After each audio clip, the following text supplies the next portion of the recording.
A lonely dog cries every day at the shelter until he hears a familiar voice.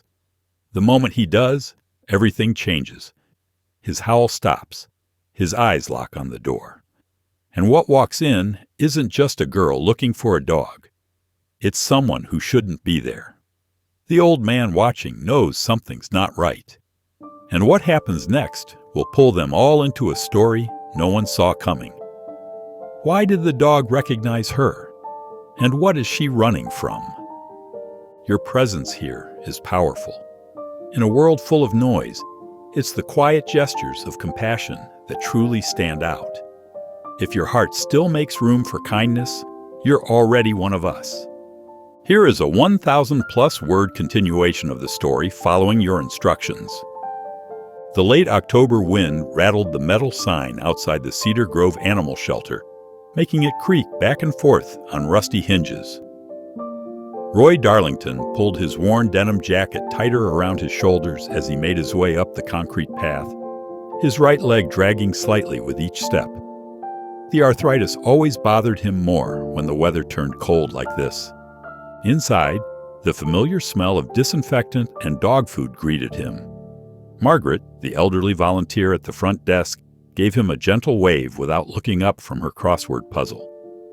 She'd stopped asking questions weeks ago about why he came here every Tuesday afternoon just to sit and watch the dogs.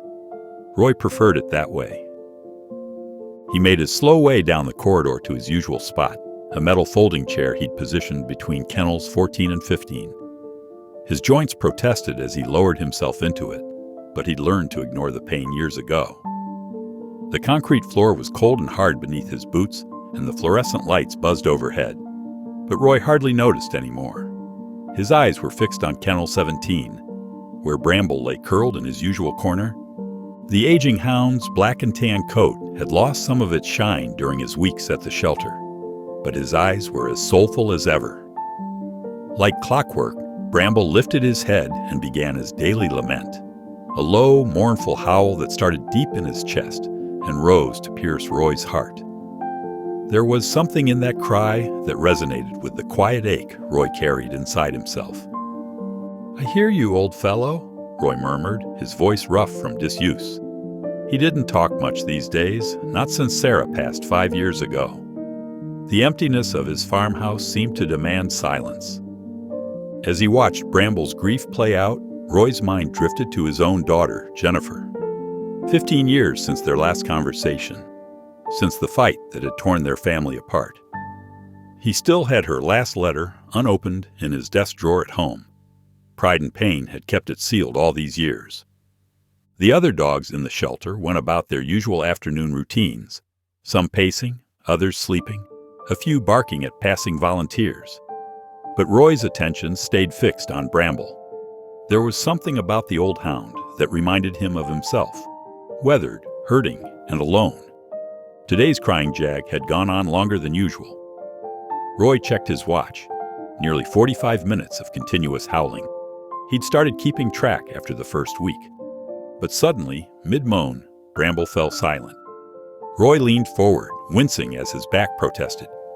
In all his weeks of visits, he'd never seen the dog stop before he was completely spent. Bramble's entire demeanor had changed. His ears perked forward, his body tense and alert. The hound pressed himself against the front of his cage, nose working frantically at the air.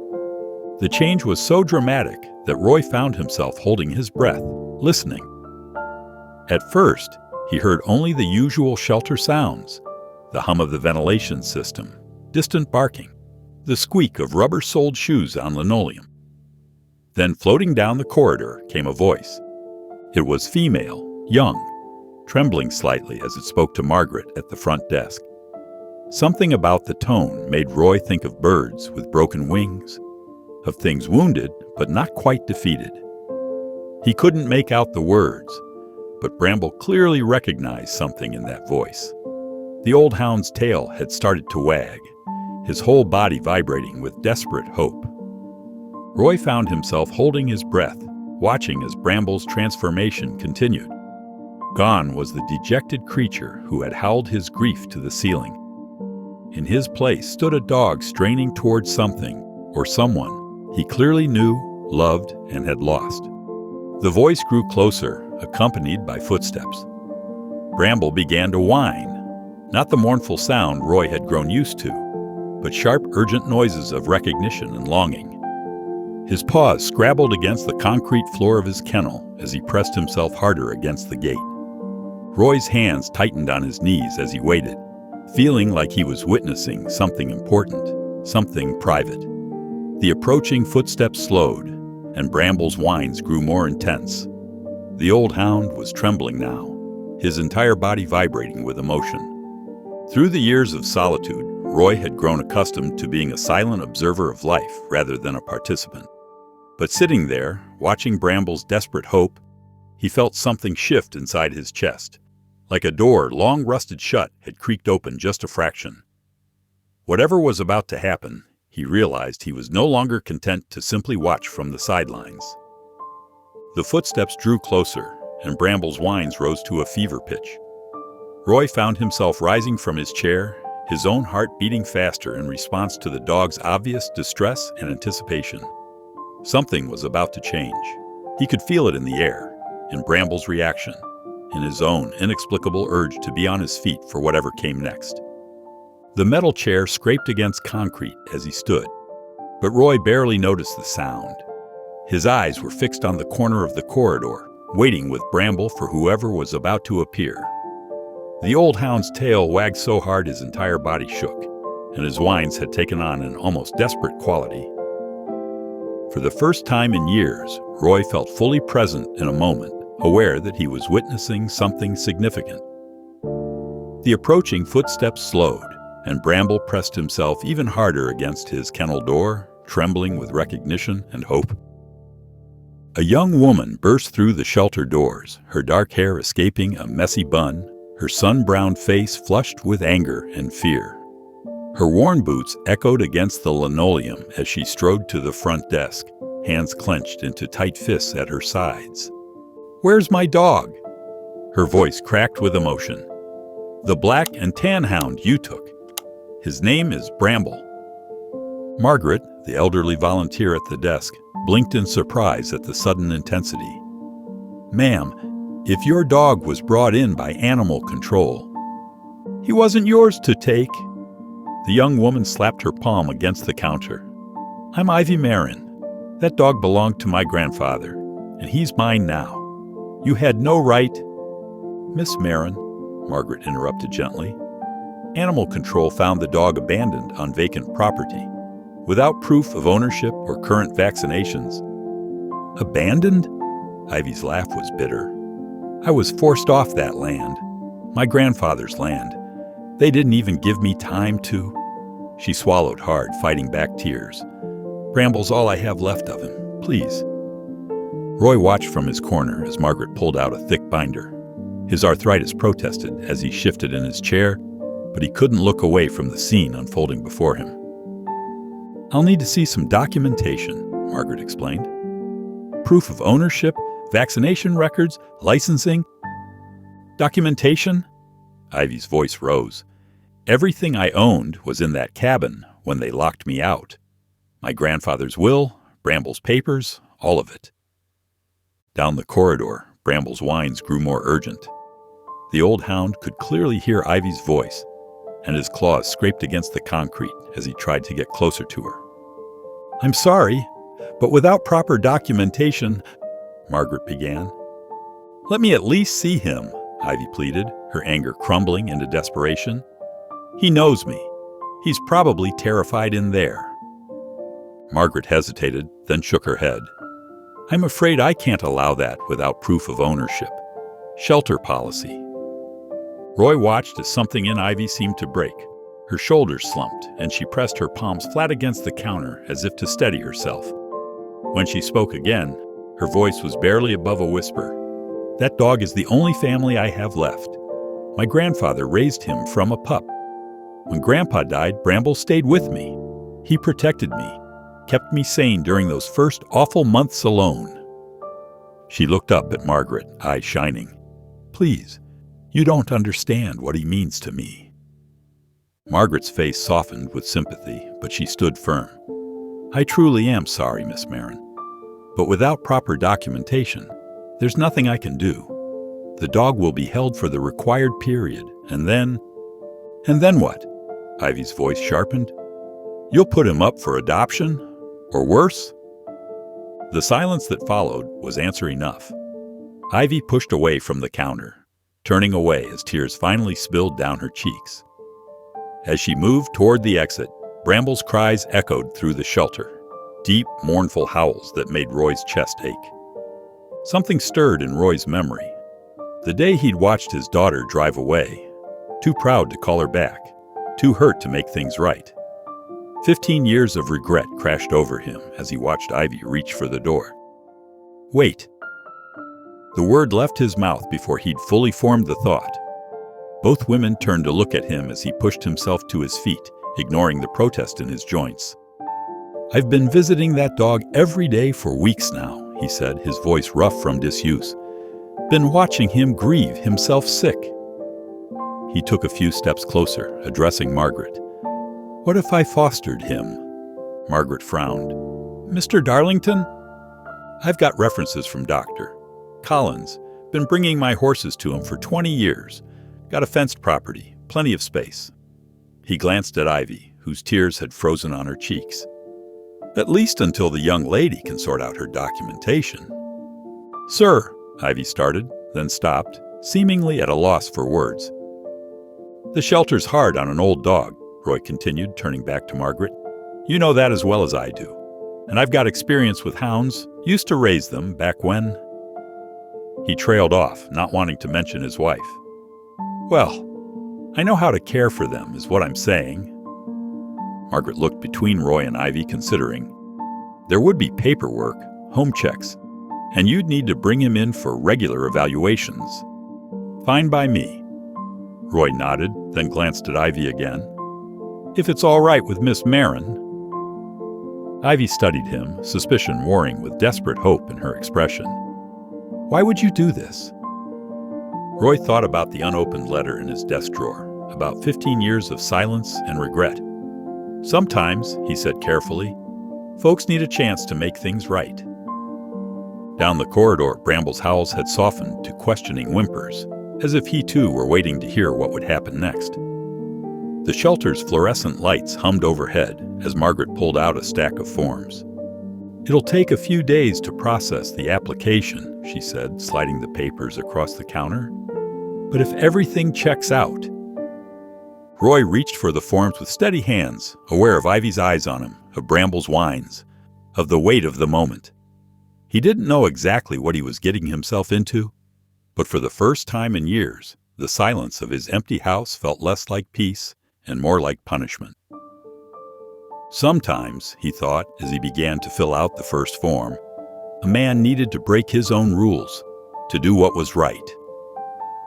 Margaret shuffled through the paperwork one final time, her reading glasses perched on the edge of her nose. "Everything seems to be in order, Mr. Darlington. Your veterinary references checked out, and Dr. Collins spoke very highly of you." Roy stood quietly, hands clasped behind his back, trying not to show his impatience. Outside, the late afternoon sun cast long shadows across the shelter's parking lot. He needed to get moving if he was going to find Ivy before dark. "Just need you to sign here," Margaret said, pointing to the last page, "and initial these boxes about regular check-ins and proper care requirements." Roy's pen scratched against the paper as he signed. Each stroke brought him closer to what felt like the most impulsive decision he'd made in years. But when Margaret finally handed him Bramble's temporary custody papers, he felt something loosen in his chest, a knot of tension he hadn't even realized was there. "I'll bring him out," Margaret said, disappearing into the kennel area. Minutes later, she returned with Bramble on a worn leather leash. The old hound's tail gave a tentative wag when he saw Roy, but his eyes kept darting toward the entrance, searching. "He's looking for her," Roy murmured, reaching down to scratch behind Bramble's ears. "Don't worry, boy. We're going to fix that." The drive into the mountains took longer than Roy expected. He'd overheard Ivy mention something about her grandfather's old property up near Tucker's Ridge, but the roads grew increasingly rough as he climbed higher. Bramble sat in the passenger seat, nose pressed against the window, whining softly at every turn. Finally, after nearly an hour of searching, Roy spotted a flash of faded blue tarp through the trees. He pulled his truck onto a narrow dirt track, branches scraping against the sides as he crept forward. The track opened into a small clearing where a weather-beaten cabin stood, smoke curling from its chimney. Ivy emerged before he could even cut the engine, a splitting maul gripped tightly in her hands. Her stance was defensive, but her eyes widened when she saw Bramble's face in the window. Roy stepped out slowly, hands raised. "Thought you might want to know. The shelter approved my foster application." Bramble scratched at the window, whining louder now. Ivy's grip on the maul loosened slightly. "Why are you here?" she asked, wariness clear in her voice. "Because that dog's going to pine himself sick if he can't see you," Roy said simply. "And because I've got a spare room that's doing nothing but collecting dust." Ivy's jaw tightened. "I don't need charity." "No," Roy agreed, "but you need a place to stay while you sort out whatever's going on with your grandfather's property. And Bramble needs both of us." He gestured to his truck. "I've got room for whatever you need to bring. My place isn't much, but it's warm and dry." Ivy stood frozen, conflict clear on her face. Behind her, Roy could see the cabin more clearly now, its sagging roof, the makeshift patches on the walls. It wouldn't survive another mountain winter. "I can pay," she said finally, her voice rough. "I've got some savings." "We can figure that out later," Roy said. "Right now, there's a certain old hound who's about to scratch my window clean off its track." As if on cue, Bramble let out a particularly plaintive whine. A ghost of a smile flickered across Ivy's face. "Give me 15 minutes, she said, turning toward the cabin. "I don't have much." True to her word, Ivy emerged shortly with 2 duffel bags and a wooden box she handled with particular care. Roy helped her load everything into the truck bed, pretending not to notice how she kept one bag close, like someone used to having to run.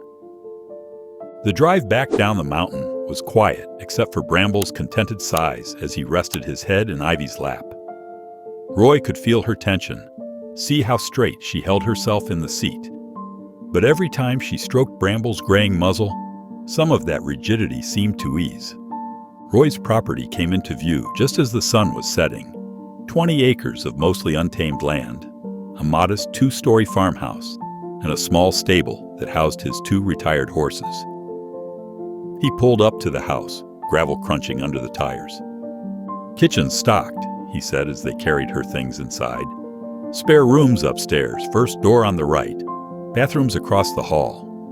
He paused, watching as Ivy took in the worn but well-kept furniture, the faded photographs on the walls. "Make yourself at home." Ivy nodded stiffly, clutching her bags. Bramble pressed against her leg, his tail wagging slowly as if he couldn't quite believe she was really there. "Thank you," she said finally, the words coming out like they cost her something. "For Bramble, and this." Roy just nodded, heading toward the kitchen. "I'll put some coffee on," he said over his shoulder. "Take your time getting settled." He busied himself with the coffee maker, giving her space to explore her new temporary home. Through the kitchen window, he could see the last light fading from the sky, painting the mountains in deep purple shadows. Somewhere upstairs, floorboards creaked as Ivy moved around the spare room. It had been 15 years since anyone but him had lived in this house. 15 years of silence broken only by the seasonal rhythms of farm work and his own footsteps. Now those rhythms were changing, shifting to accommodate new presence. A young woman's guarded movements, and old dogs clicking nails on hardwood floors. Roy poured 2 cups of coffee and waited, listening to the unfamiliar sounds of not being alone. The morning sun cast long shadows across Roy's kitchen table as he sipped his coffee, watching Ivy pore over a stack of wrinkled papers she'd pulled from her grandfather's wooden box. Bramble dozed at her feet, occasionally twitching in his sleep. A sharp knock at the door made them all jump. Bramble's head shot up, a low growl rumbling in his chest. Roy opened the door to find a county official in a crisp uniform holding a thick manila envelope. "Mr. Darlington?" This is an official notice of zoning violation for your property." Roy's stomach tightened as he took the envelope. The official quickly retreated to his vehicle, where Roy noticed an expensive black sedan idling nearby. Through its tinted windows, he caught a glimpse of a man in a sharp suit, Douglas Marin. Back inside, Roy found Ivy standing rigid, her face pale. "That's my uncle's car," she whispered. "He knows I'm here." Roy opened the envelope, scanning the dense legal text. "Says I'm in violation of residential occupancy codes, some regulation about temporary housing permits." He looked up at Ivy. "Your uncle's got friends in high places." "He owns half the county," Ivy said bitterly, sinking back into her chair. "The other half owes him money." Her hands trembled as she gathered her grandfather's papers. "I should go. I can't drag you into this." "Hold on now," Roy said, pulling out the chair across from her. "Tell me what's really going on here." Ivy's shoulders slumped. "After Grandpa died, Uncle Douglas claimed the land should have gone to him. Said Grandpa wasn't competent when he wrote his will." Her voice cracked. "He got me evicted. Said I was trespassing. But Grandpa left everything to me. I just can't find the papers to prove it." Roy studied the young woman before him, seeing past her defensive anger to the deep hurt beneath. "That's why you're going through all these documents?" Ivy nodded, pulling out a yellowed envelope. "Grandpa always said there were minerals under the land, valuable ones. He never wanted them dug up, said it would destroy the mountain. But Uncle Douglas..." She trailed off, her jaw tightening. "He's been trying to get control ever since Grandpa died." "Then we fight back," Roy said firmly. "I've got a friend who used to clerk at the courthouse. She might be able to help us track down the original will." "But the violation notice?" "Let them try," Roy interrupted. "I've lived here 40 years. They can't push me out with some made-up regulation." He tapped the papers spread across the table. "What else did your grandfather leave behind?" For the next few hours, they carefully sorted through the contents of the wooden box.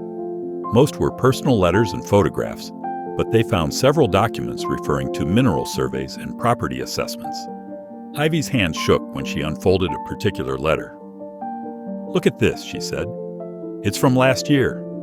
Grandpa wrote to Uncle Douglas, telling him he'd never sell the mineral rights." She read aloud. "The land stays in the family, Douglas. I've made sure of it." Roy leaned forward. "What do you think he meant by that?" "I don't know, but..." Ivy was cut off by the sound of tires on gravel. Through the window, they watched Douglas Marin's black sedan pull up to the house. He stepped out, immaculate in his tailored suit, and strode to the door. Bramble's growl deepened.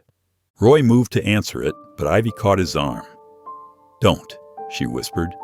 "He'll just try to intimidate you." "Then let him try," Roy said quietly, patting her hand before walking to the door. He opened it before Douglas could knock again. "Mr. Darlington," Douglas said smoothly, though his eyes were cold. "I understand you're harboring my niece." "Miss Marin is my guest," Roy replied evenly. "And you're trespassing."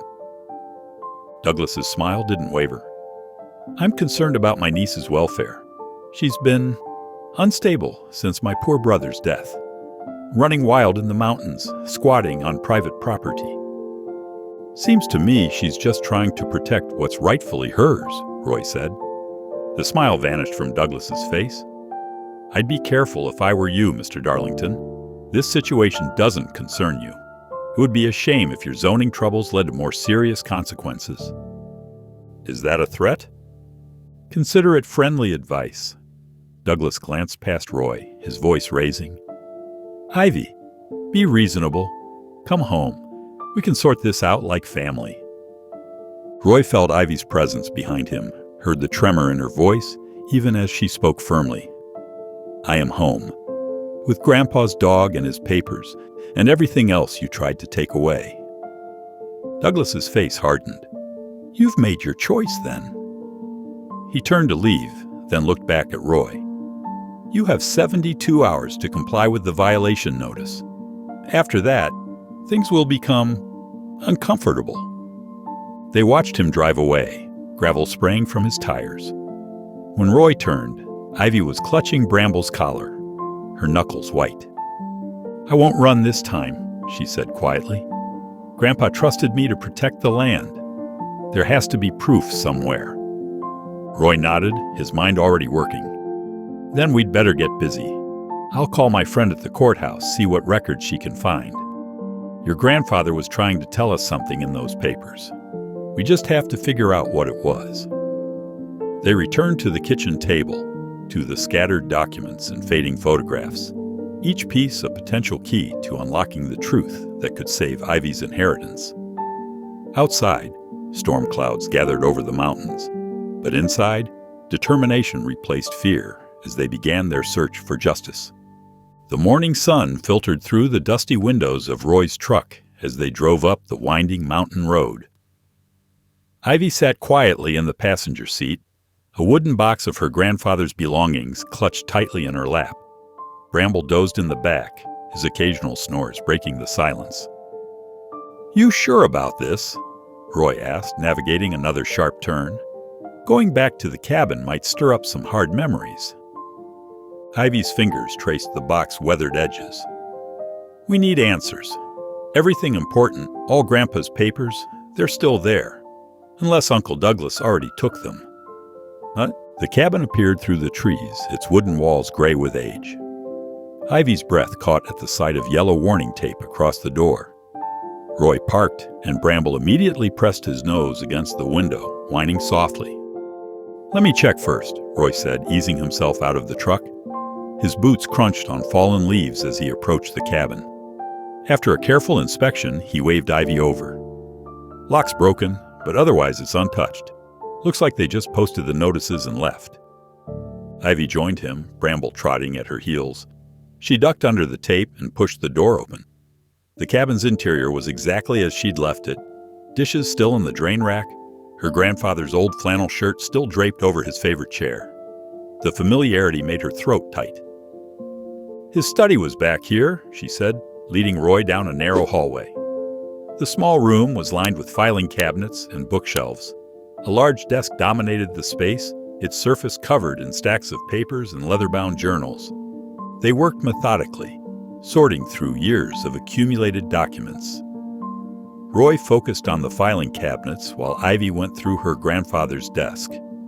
Hours passed, marked only by the shifting sunlight and Bramble's occasional visits to check on them.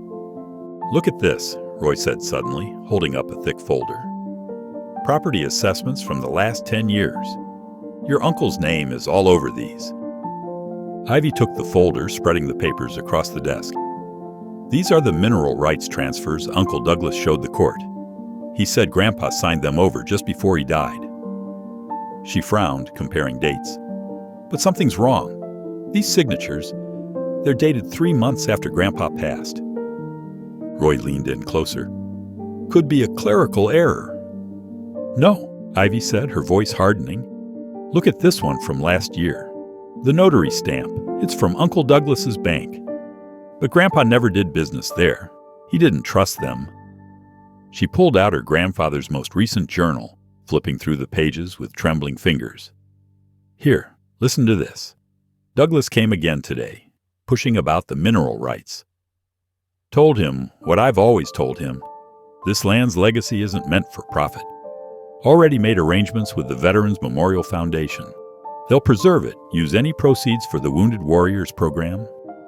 "Oh," Roy's expression darkened. "When was that written?" 2 weeks before he died." Ivy kept reading, her voice growing stronger. "There's more. Signed the transfer papers today with Judge Matthews. Douglas will be furious when he finds out, but it's done. The foundation will protect the land like I wanted." She looked up at Roy, eyes wide. "He already gave away the mineral rights. Everything Uncle Douglas filed. It's all forged." "That's why your uncle's been pushing so hard to get control," Roy said quietly. "He needed to establish his claim before anyone discovered the truth." Ivy sank into her grandfather's chair, the full weight of the betrayal settling over her. He lied about everything, used his money and influence to steal what was never his. Her hands clenched into fists. and I almost let him get away with it." Roy placed a gentle hand on her shoulder. "But you didn't. You stayed and fought. Now we have proof of what he did." "Will it be enough?" Ivy asked, looking up at him. "Uncle Douglas has connections everywhere. The best lawyers, judges in his pocket." "Maybe," Roy acknowledged, "but fraud's fraud. And I'm betting the Veterans Foundation has some pretty good lawyers, too." He started gathering the relevant documents. "We need to make copies of everything.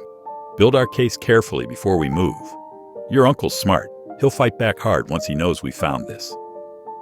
They spent the next few hours documenting everything, photographing papers, scanning journal entries, organizing evidence into clear chronological order.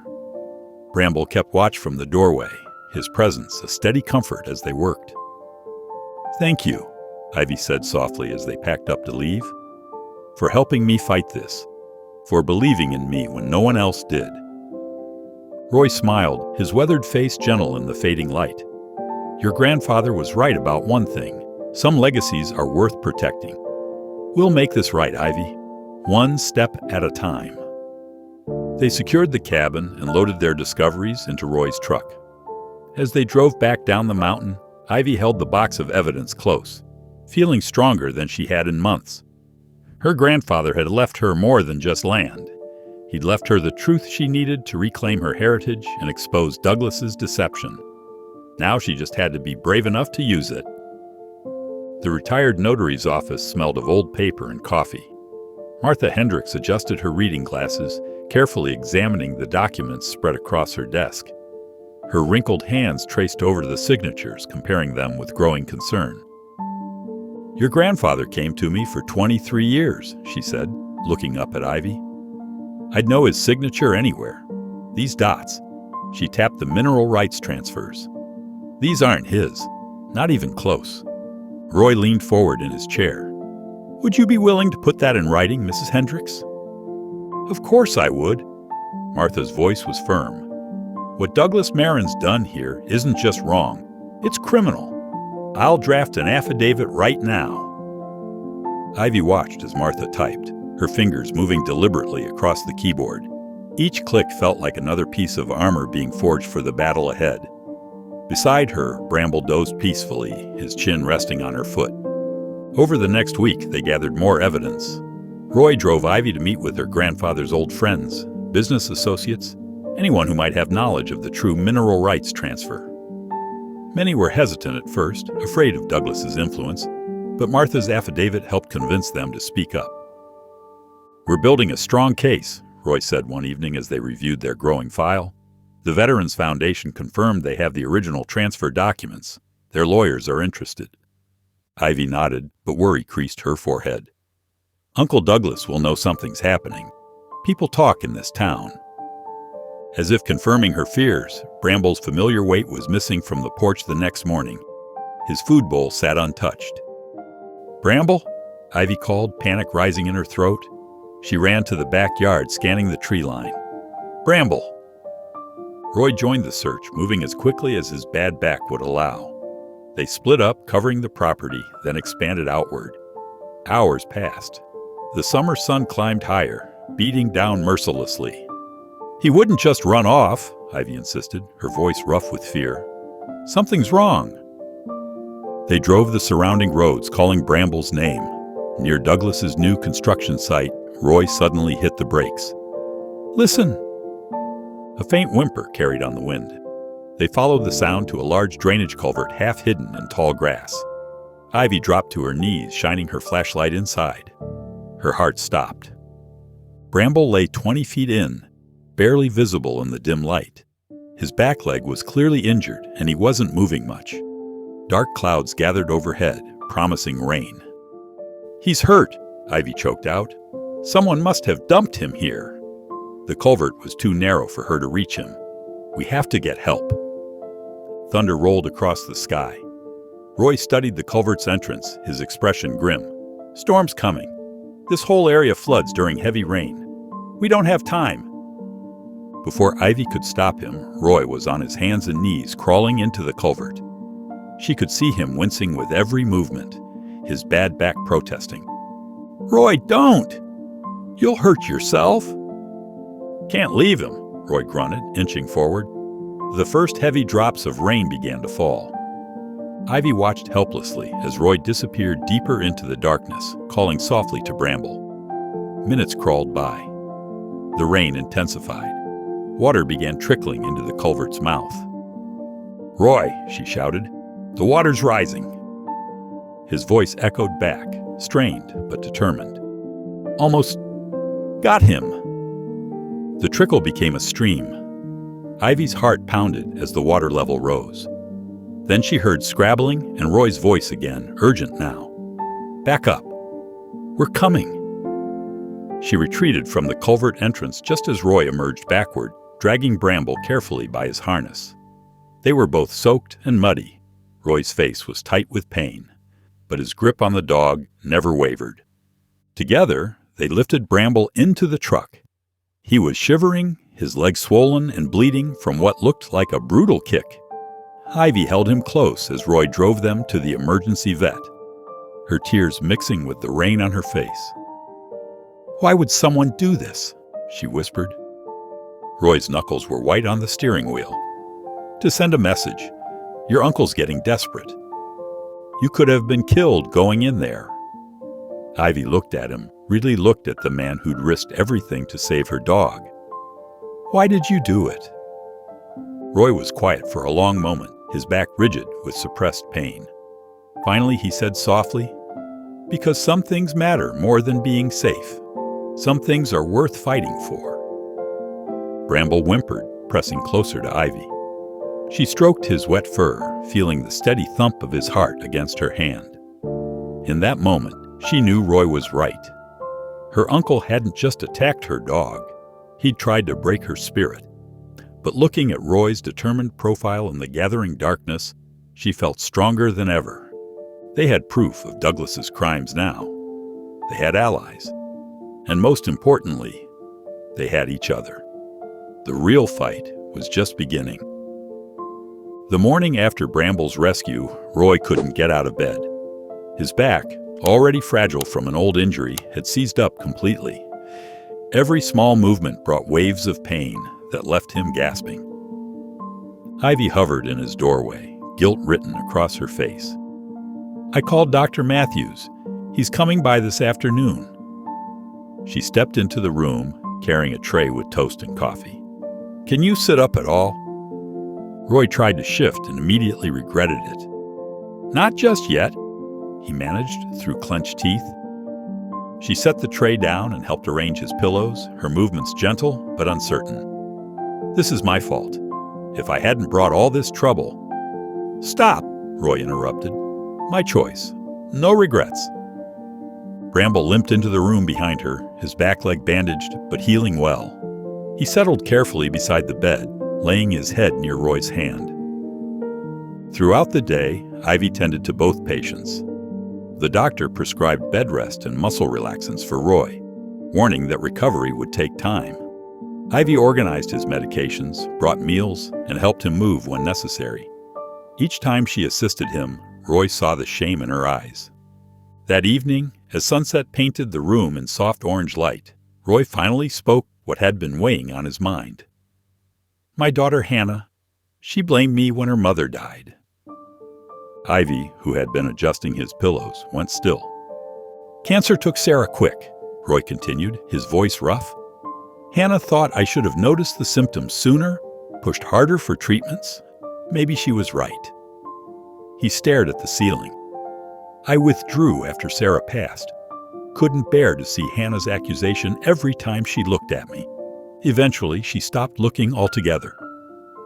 "How long has it been?" Ivy asked softly. 6 years since we spoke." Roy's laugh was bitter. Proud stubbornness runs in the family. Ivy sat on the edge of the bed, her fingers absently stroking Bramble's ears. After my parents' accident, Uncle Douglas seemed like a blessing. He helped with funeral arrangements, brought food, checked on me and Grandpa. Her voice hardened. Now I know he was just waiting, watching Grandpa's health decline, planning to take everything. The land meant that much to him? The mineral rights did. There's natural gas under the mountain, Ivy's shoulders slumped. When Grandpa died, Douglas changed completely. Suddenly, I was a problem to be solved. He tried buying me off first, then threats, then the eviction. I lost my whole family in stages, first to death, then to greed. Roy reached out, catching her hand. His grip was warm and steady. Not your whole family. Ivy's breath caught. She looked at their joined hands, then at Bramble's trusting eyes, and finally at Roy's weathered face. She saw understanding there, and acceptance, and something that felt remarkably like belonging. "No," she whispered. "Not my whole family anymore." They sat in comfortable silence as darkness gathered, three broken pieces slowly fitting together into something new and unexpected, something that felt remarkably like home. Ivy straightened her borrowed blazer, clutching a worn leather briefcase filled with documents. The county courthouse loomed before her, its stone steps well worn from decades of footsteps seeking justice. Her hands trembled slightly, but her jaw was set with determination. "You've got this," she whispered to herself, hearing Roy's steady voice in her head. He was back home, still confined to bed rest, but his quiet confidence had fortified her resolve. Inside the courtroom, Douglas Marin sat at the plaintiff's table, impeccable in his tailored suit. He barely glanced at her as she took her seat, but Ivy caught the slight tightening of his jaw. Her emergency petition had clearly rattled him. Judge Martha Wilson, a stern-faced woman in her 60s, called the hearing to order. This court will hear evidence regarding the disputed ownership of the Marin family property and associated mineral rights. Douglas's attorney rose first, presenting their version of events. A simple transfer of property, all properly documented and filed. Ivy watched her uncle's practiced mask of concerned authority, remembering how he'd once used that same expression while telling her it was for her own good that she leave her grandfather's land. When her turn came, Ivy approached the bench. "Your Honor, I have evidence that the property transfer documents submitted by Mr. Marin are forgeries." She pulled out her grandfather's journal, along with notarized statements from his old friends and business associates. "Objection!" Douglas's attorney jumped up. "These are unsubstantiated claims." "I'll allow it," Judge Wilson said firmly. "Continue, Ms. Marin." Ivy laid out her case methodically, just as she and Roy had practiced. She presented the original mineral rights transfer to the Veterans Charity, dated months before her grandfather's death. Then came affidavits from 3 witnesses who testified that her grandfather had explicitly stated his intentions to leave the surface property to Ivy. "Furthermore," Ivy said, her voice growing stronger, "I have here a sworn statement from Marcus Chen, the notary who supposedly witnessed the transfer to Douglas Marin." She met her uncle's eyes directly. "Mr. Chen confirms that he never notarized such a document, and that the signature on it is not his." A murmur ran through the courtroom. Douglas's face had gone pale, but his eyes blazed with fury. Ivy knew he'd tried to silence these witnesses. Roy's contacts in town had warned them about Douglas's attempts at bribes and threats. But the truth had prevailed. "Your Honor," Ivy concluded, "my grandfather wanted this land preserved, not exploited. He trusted me to honor that wish, and my uncle betrayed both of us by forging documents to steal it." Her voice cracked slightly, but she held firm. "I'm asking this court to void the fraudulent transfer and restore my rightful ownership." The judge studied the documents carefully, her expression grave. Douglas leaned forward, whispering urgently to his attorney. But Ivy stood tall, her grandfather's journal pressed against her heart, knowing that whatever came next, she had finally spoken their truth. The courtroom was silent as Judge Martha Wilson meticulously examined the evidence laid before her. The afternoon light filtered in through the high windows, casting a warm glow on the documents that Ivy had poured her heart into gathering. Her bravest moment had come, and it rested now on this very judge who had once been a recipient of the Veterans Charity. "Thank you, Ms. Marin," Judge Wilson said, her voice steady. "It takes courage to fight against someone with such power." She glanced at Douglas Marin, who shifted uncomfortably in his seat. The evidence presented shows inconsistencies that cannot be ignored. Reports from the witnesses, alongside the journal of your grandfather, have proven that the documents submitted by Mr. Marin are indeed forgeries. Douglas's face turned ashen, and he opened his mouth to protest, but the judge waved a hand. I will not have this court interrupted. You had ample time to present your side, and yet here we stand with overwhelming evidence against you. Bramble lay quietly, healed now from his injuries and resting at Roy's feet. He sensed the tension in the air, looking up at Roy with soft, understanding eyes. Roy bent down, his heart swelling with pride for Ivy and everything she had accomplished. She had fought tirelessly to reclaim her grandfather's legacy, and he felt honored to have stood by her side. I find Mr. Douglas Marin guilty of fraud and intimidation, Judge Wilson said firmly. As a result, I am imposing a substantial fine that will redirect profits from his ill-gotten gains to the veterans charity he sought to undermine. Additionally, Ivy Marin is legally restored to her rightful claim over the land formerly belonging to her grandfather. A wave of relief rushed through Ivy, tightening her throat with emotion. This was it. This was the moment that would change everything, not only for her, but for Bramble, for Roy, and for the memory of her beloved grandfather. She held her breath as the judge continued. Roy Darlington, you will face no charges since you acted in the interest of the well-being of Ms. Marin and her property. The judge's eyes softened as she looked at Roy, appreciating his quiet strength throughout this ordeal. Douglas, previously so confident in his suit and authority, began to deflate. The weight of defeat hung heavy upon him, and he shot Ivy a withering glare. But Ivy met his stare with newfound resolve. The fear he had instilled in her for so long had evaporated, replaced with vindication and strength. As the courtroom began to empty, Ivy felt a rush of warmth spread through her chest. She had won. The land that her grandfather had cherished, the place where her roots ran deep, was hers once more. Out in the world, she could hear birds chirping, the sun shining just a little brighter. The very earth felt alive with possibility. Outside, Ivy took a deep breath, absorbing the brilliance of the sunlit sky. She walked towards her reclaimed land, the fields once more belonging to her. The gentle breeze rustled through the trees, whispering stories of her grandfather. She turned to Roy, who lingered on the steps of the courthouse, watching her with an expression full of pride and reflection. Thank you, Roy, Ivy said, her voice thick with gratitude. I couldn't have done this without you. Roy nodded, his heart fluttering with warmth. You did this, Ivy. You fought for what was right. I'm proud of you. But despite the pride swelling within him, a feeling of impending farewell tugged at his heart. He knew that this victory meant that Ivy would need to find her own path now. I hope you know that sometimes it's time to let go, he said gently.